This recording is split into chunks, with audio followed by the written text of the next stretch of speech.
আসসালামু আলাইকুম ভিউয়ার্স, কেমন আছেন সবাই? আশা করছি সবাই ভালো আছেন। আমি আলহামদুলিল্লাহ ভালো আছি।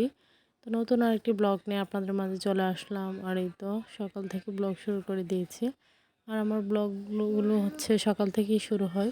তো আজকে হচ্ছে একটু ব্যতিক্রম। তো আজকে ভোরবেলায় হঠাৎ করে হচ্ছে আমার ছেলেটা অসুস্থ হয়ে পড়েছে। তো ও হচ্ছে হঠাৎ করেই এরকমভাবে চিৎকার শুরু করে দিয়েছে। তো আমার হচ্ছে ঘুমিয়েছিলাম, তো ঘুম ভেঙে গিয়েছে। মানে ওর চিৎকারে প্রায় আমরা সবাই ভয় পেয়ে গিয়েছিলাম।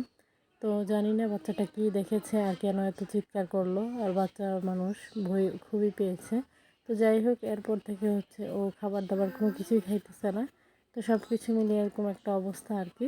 তো ইদানিং ওর শরীরটা একটু খারাপ, তো যার জন্য হচ্ছে আমিও সেরকমভাবে ঘুমাতে পারি না। তো না ঘুম হওয়ার কারণে হচ্ছে আমিও সিক হয়ে পড়েছি। তো একদিকে ছেলে অসুস্থ, আর একদিকে আমিও অসুস্থ হয়ে পড়েছি। তো মাঝখানে হচ্ছে আমার মেয়েটা আলহামদুলিল্লাহ ভালো আছে। তো সবাই দোয়া করবেন ও যেন ভালো থাকে, আর আমরাও যেন তাড়াতাড়ি সুস্থ হয়ে পড়ি। তো বিশেষ করে আমার ছেলের জন্য। তো যাই হোক, তাই আর কি আমার কাপড়গুলো বের করতে একটু লেট হয়ে গিয়েছে।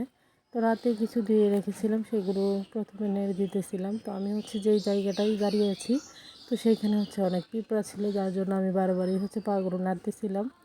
তো কিছু হচ্ছে সকালে আবার ধুয়ে নিয়েছি, তো সেগুলো নেড়ে দিতে চলে আসছি আর কি। তো রাতে যেগুলো ধুয়ে নিয়েছি সেগুলো, এবং সকালে যেগুলো ধুয়ে নিয়েছি সেগুলো। তো যাই হোক, এখানে হচ্ছে আমার ছেলে কেন কান্নাকাটি করতেছে, তো সেটাই আর কি আমার জায়েরা, চাচাতো জায়েরা হচ্ছে জিজ্ঞেস করতেছিল, তাদেরই প্রশ্নের উত্তর দিতেছিলাম আর কি এখানে দাঁড়িয়ে। তো এখানেই তো কাপড়গুলো নাড়তেছিলাম। তো নাড়তে আমার খুবই কষ্ট হয়েছে, যেহেতু একদম ভোরবেলা থেকে মানে ওর এরকম অবস্থা দেখে আমার মাথা কেমন যেন একটা চক্কর মেরেছে। আর সব কিছু মিলে মানে এতটাই খারাপ লাগতেছে, এখনও শরীরটা খুব খারাপ লাগতেছে।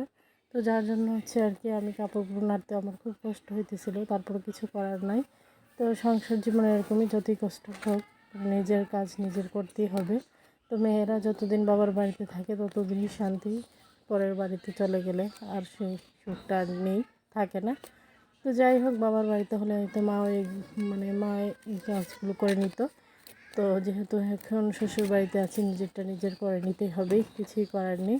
তো যাই হোক, এগুলোই আর কি একটু কষ্ট হইতেছিল। তো আপনাদের ভাইয়া হচ্ছে ঘুমাতে পারেনি, মানে একদম ভোরবেলা থেকে আমার সাথে জাগ্রত হয়ে আছে আর কি ছেলেকে নিয়ে। তো আমরা হচ্ছে বাবা মা দুজনেই হচ্ছে ছেলেকে নিয়ে অনেক টেনশনে ছিলাম।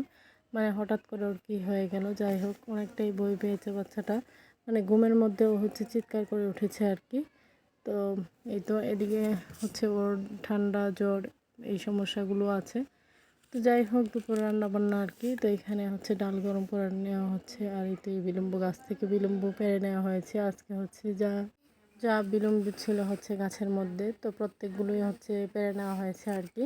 তো সেগুলো দিয়ে হচ্ছে মাছ দিয়ে টক রান্না করা হলো। তো দেখতেই পেলেন হালকা একটু ঝোল করে, আর যেহেতু প্রচণ্ড গরম, এই গরমের মধ্যে এরকম খাবারগুলোই ভালো লাগে। যত বোনা গরুর মাংস, পোলাও, কুরমা যাই বলেন না কেন, এইসব খাবার খেতে একদমই ভালো লাগে না। তো যাই হোক, আর হচ্ছে ভেন্ডি দিয়ে শুটকি দিয়ে ভর্তা ভাজি আর কি। তো এইগুলোই ছিল আর কি দুপুরে রান্নাবান্না। তো আমি হচ্ছে অনেকক্ষণ যাবত একদম চোখ বন্ধ করে পড়েছিলাম, তো আমার হচ্ছে কোনো কিছুরই খবর ছিল না।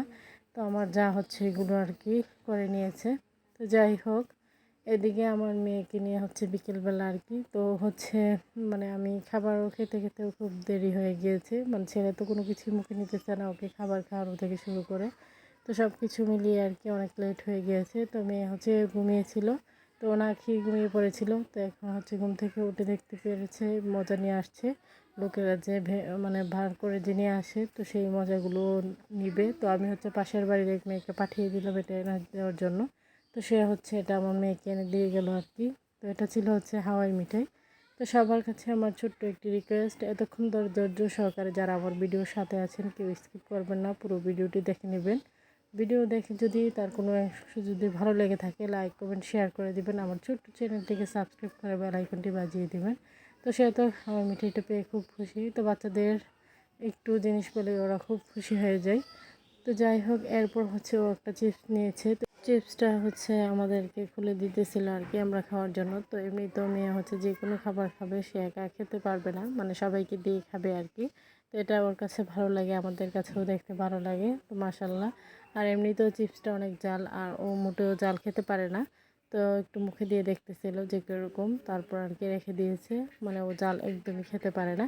তো যাই হোক, ওর সাথে একটু দুষ্টিম করতেছিলাম, মজা করতেছিলাম। তো বাচ্চারা কিন্তু এরকমই, মানে ওরা চায় একটু আনন্দ, বাবা মা একটু আনন্দ দেখ, মজা করুক, ওদের সাথে একটু গল্প করুক, এরকমই। তো যেহেতু আমার ছেলে হচ্ছে অসুস্থ, তো ওর জন্য হচ্ছে ওকে আমি সেরকমভাবে এখন টাইমটা দিতে পারতেছি না। তো আমার শরীরটা এখন আগের থেকে একটু বেটার ফিল করছি। তারপরও মানে মনে হচ্ছে মানে সেরকম আমি এখনও ভালো হতে পারিনি। তো যাই হোক, বাচ্চারা অসুস্থ থাকলে মেয়েদের এরকমই অনুভূতিটা থাকে। তো এই তো রাতের বেলা হচ্ছে দেবর আসার সময় যেহেতু প্রচণ্ড গরম, তাই এখানে হচ্ছে 7 আপ নিয়ে আসছে বাচ্চাদের জন্য এবং আমাদের জন্য। তো সেগুলি আর কি আমি খুলে খুলে রাখতেছিলাম। তো এখন হচ্ছে খাবো। এই গরমে প্রচণ্ড অবস্থা খারাপ।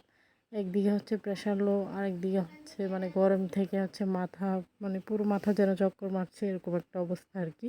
তো যাই হোক, আজকের ভিডিও পর্যন্তই। সবাই ভালো থাকবেন, সুস্থ থাকবেন, আমার পরিবারের জন্য দোয়া করবেন। আশ্বিন স্যারকে দেখে সবাই মাশাল্লাহ বলে দিবেন।